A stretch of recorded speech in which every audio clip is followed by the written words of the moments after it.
اذان کو نہ صرف نمازوں کے اوقات میں آپ کہہ سکتے ہیں بلکہ دوسرے مقاصد کے لیے بھی اذان کہہ سکتے ہیں۔ نہ صرف ہمیں نمازوں کے لیے اذان کہنے کا حکم ہے، کچھ اور جو ہیں دنیاوی فوائد کے لیے بھی اذان دینے کا حکم ہے۔ رفع بیماری کے لیے اور اولاد نرینہ کے لیے، جن کے پاس اولاد نہ ہو اولاد کے لیے اذان دینے کا حکم ہے۔ محمد بن راشد یہ راوی ہے، حشام بن ابراہیم کے بارے میں اس نے کہا کہ انہوں نے آقا امام رضا علیہ السلام سے شکایت کی انہو شکا الی ابی الحسن الرضا سقمہ، اپنی بیماری کی شکایت کی حشام بن ابراہیم نے کہ میں بیمار رہتا ہوں، وَأَنَّهُ لَا يُولَدُ لَهُ وَلَدٌ، اور اس بات کی بھی شکایت تھی کہ اس کے ہاں بچہ نہیں ہوتا، اولاد نہیں ہوتی ہے۔ آقا امام رضا کے پاس شکایت کی،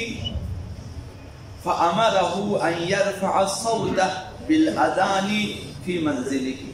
امام نے اسے یہ فرمایا کہ اپنے گھر میں بلند آواز سے اذان دیا کرو،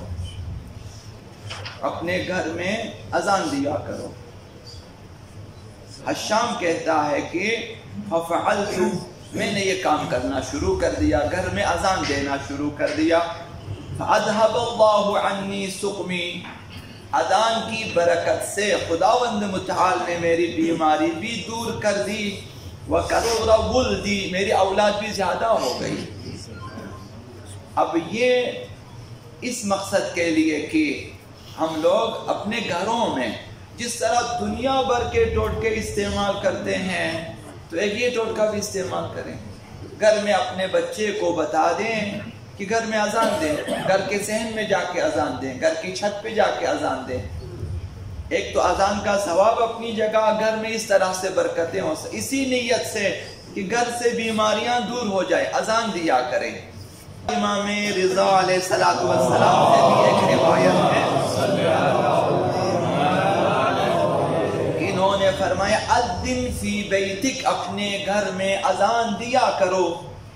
فإنہ یطرد الشیطان، اذان شیطان کو بھگا دیتا ہے،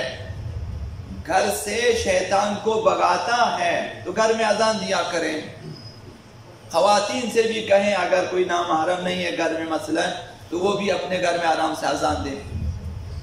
بچوں سے بھی کہیں، وَيُسْتَحَبُّ مِنْ أَجْلِ الصِّبْيَانِ، بچوں کے لیے بھی اذان، ان کی تعلیم تربیت کے لیے بھی اذان جو ہے اچھی چیز ہے۔ اگر ہم چاہتے ہیں کہ بچے ہمارے درست ہو جائیں، ایک ٹوٹکا اسلامی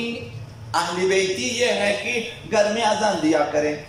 بچوں پر بھی اثر ہوگا اور آپ کی صحت پر بھی اس کا اثر ہوگا۔ امام رضا علیہ السلام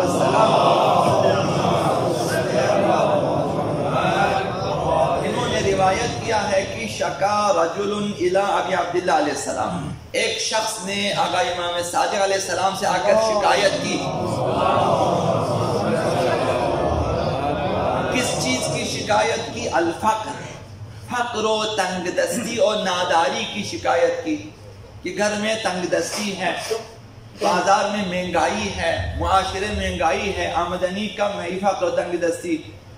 کہ یہاں پہ اس معاشرے میں اس وقت واویلا کر رہی ہے یہ فقر، یہ تنگ دستی۔ تو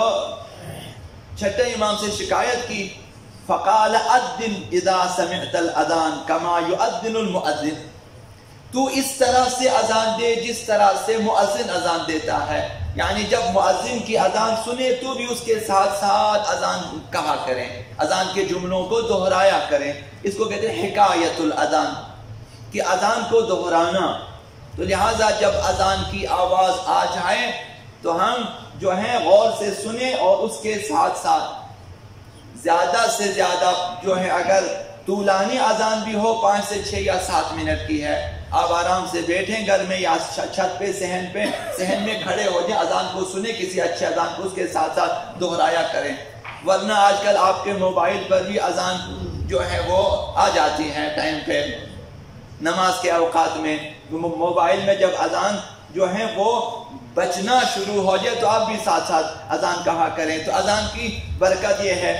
کہ اس کی برکت سے فقر و تنگ دستی بھی دور ہو سکتی ہے۔ 1000 قسم کے گناہوں کے سبب ہم فقر و تنگ دستی میں مبتلا ہو سکتے ہیں، تو اذان کے سبب بہت ساری جو ہے بیماریاں دور ہو سکتی ہیں، فقر و تنگ دستی بھی کسی حد تک یا کافی حد تک دور ہو سکتی ہیں۔ عقیدہ رکھیں، ائمہ اطہار کی باتوں کو سنیں اور گھروں میں اذان دیا کریں۔ اللہ